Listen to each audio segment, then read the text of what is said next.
Bonjour les bonnes gens. Ça bacouette. Ah, ça bacouette. Ça quoi? Bah, ça bavarde, quoi. Ça bacouette. Ça bacouette. On trouve une grande variété de crabes sur les côtes normandes. En patois, on dit d'ailleurs plutôt une crabe, c'est un mot féminin. Parmi ces espèces, il y en a une qui tient une place de choix, c'est le tourteau. Tourteau, c'est le mot généralement employé en français standard, attesté en ce sens depuis le début du XVIIe siècle. Il renvoie à l'ancien français tortel, torteau, tourtel, tourteau, qui dérivait de torte, tourte, et désignait un gâteau, une tarte circulaire, recouverte d'une pâte abaissée. Et c'est vrai que la carapace de notre crabe, par sa forme et par sa couleur, fait en effet penser à une tourte bien cuite.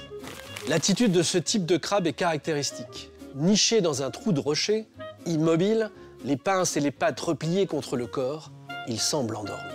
C'est pour cette raison qu'on l'appelle dormeur, mais aussi point clos, puisqu'il semble dormir à point fermé. Dans les parlers normands, on maintient fréquemment l'adjectif devant le nom qu'il qualifie, comme en ancien français. On parle alors de clos-point.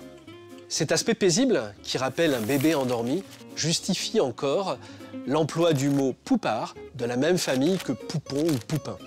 Nous avons dit que le tourteau se cachait dans des trous de rochers. Les Scandinaves employaient pour cela le mot hol, devenu en Normandie houle, et passé en français standard avec le sens de vague faisant des creux. Rien d'étonnant donc à ce que notre crabe soit appelé houlin ou houlette sur certains de nos rivages. En raison de sa couleur, on l'appelle encore rousset ou rousset. Dans les îles anglo-normandes, on utilise même des termes qui gardent le souvenir que crabe se disait cancer en latin.